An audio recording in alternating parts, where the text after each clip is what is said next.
Got Parvesh Minocha of Feedback Infra as well as Arindam Guha from Deloitte joining us on this morning just to understand really the way forward from here and some of what's driving that move. Let me start off with you then, Arindam, just to understand, with regards to the kind of buzz we're seeing around railway stocks. Is this purely on the back of the increased outlay that's driving some amount of confidence in the kind of execution that will now come on stream?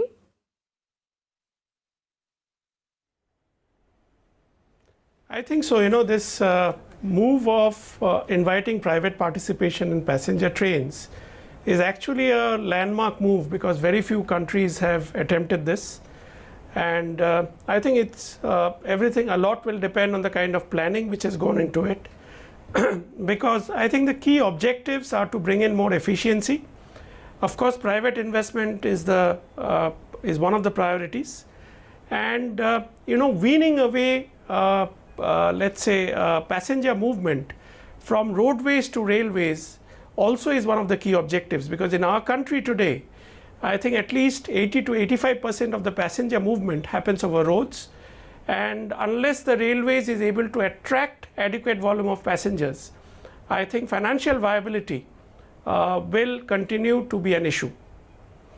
And overall it's a very positive move, I would say, because we can expect a lot of innovative actions from private operators, and overall I think this is definitely a very welcome step for the sector.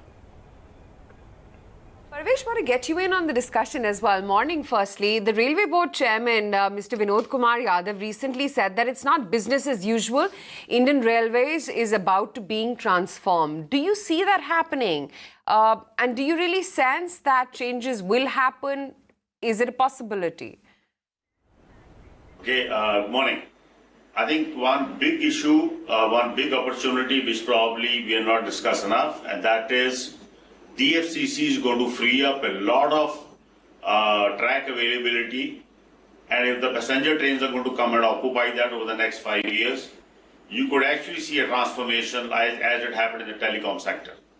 I think it's a huge opportunity, and the driver of that is not just the Capex by the government or by the private sector, but the space which will become available. Today, remember, a lot of traffic, a lot of goods traffic occupy the precious real estate, which is the track.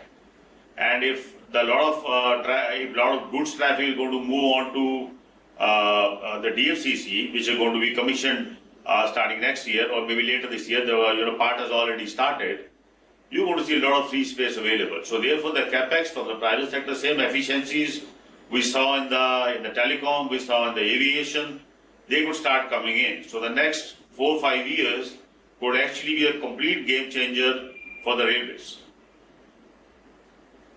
Okay. I just wanted to get in a take then from you, Arvind. Given the fact that we're looking at the overall rail capex over the last 4 to 5 years, there has been a pickup that has come in. The budget as well has managed to increase multifold. Do you think that we will see the results of that now paying off? Do you think that enough has been done on the overall capex allocation front?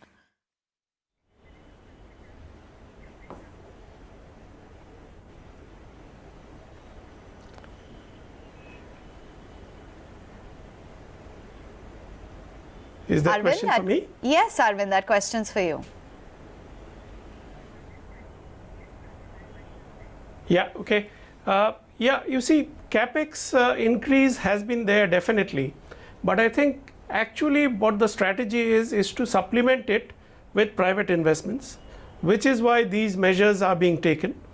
And that's a very welcome move because, one always knows that in addition to the quantum of investment, it is actually the productivity of those investments which matter.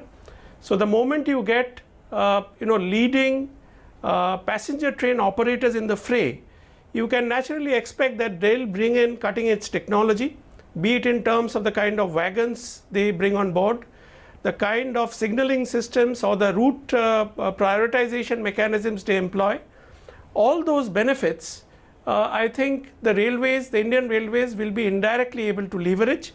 In the process, the operating ratio of the railways, which has always been a concern, is likely to improve significantly. All right. Fair enough. In capacity building as well, the rail board restructuring, do you think some of these also will have, an impact with regards to our growth in the sector? Let's also get a view from you on that and really how some of these structural changes will play out. What do you think, Mr. Minocha? I think, yes, I think it's going to completely change, and they'll have to, if they're going to get private sector in, they'll have to restructure it even further. Because remember, the Capex being allocated today is nowhere near sufficient, and unfortunately the improvement in the operating ratio will not matter, because they're so bad today that even if we improve that by 5% or 10%, it'll still not free up enough capacity.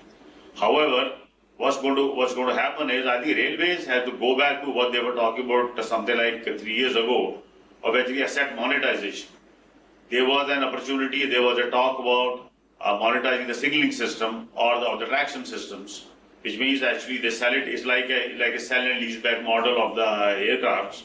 If they can go back to that, they'll generate enough capex. Otherwise, no amount of capex, no amount of capacity building is going to be enough. They need far more resources that can come from railways itself by innovative financing, and the capacity building, and therefore the restructuring will have to go on much more than what it is today to be able to cater to the huge capex which is going to come in. Arindam, let's also talk about the private participation. That has been increasing. That has been something that has been consciously taken up as a step. How much of an impact do you see this happening, and how do you see the overall private Capex picking up in the sector?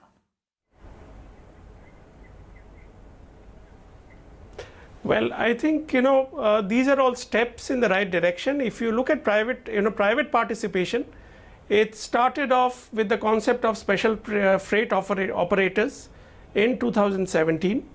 And now we have the announcement around passenger train operation.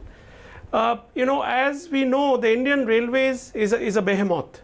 So I think private participation will have to be in pockets, in areas where efficiencies can be increased, customer comfort, passenger comfort can be enhanced, and thereby drawing in more freight traffic as well as passenger traffic.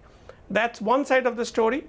As all of us know, private participation is also being envisaged for railway station redevelopment, for development of solar power sources, leveraging railways land banks alongside the tracks.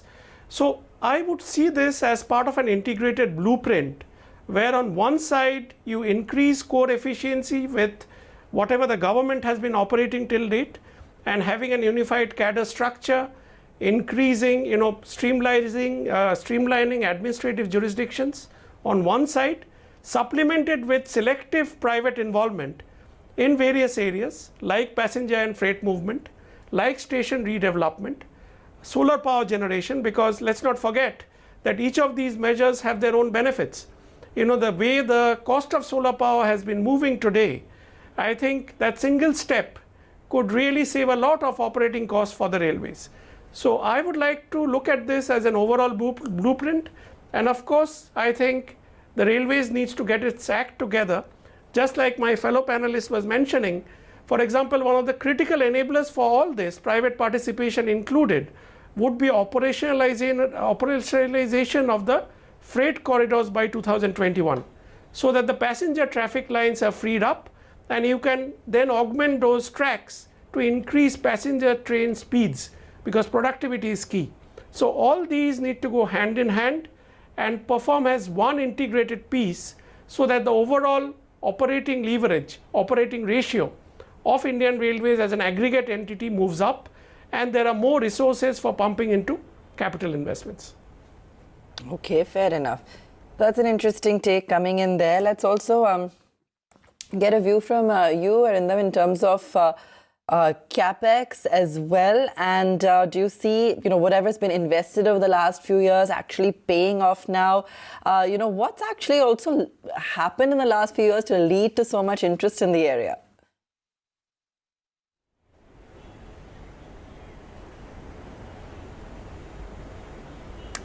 Arindam, that was for you. Oh, okay. Well, I think, railways is the backbone of any economy. If you look at, all the economically strong countries, be it the US, the UK, it's really the backbone of any economic powerhouse. Even in our country, we see that, economic development, if you look at it in its entirety, we are looking at certain economic corridors or industrial corridors across the country. If you look at each of those corridors, for example, you will find that the backbone of each corridor is a railway as well as a road network. So movement of freight, movement of people is key.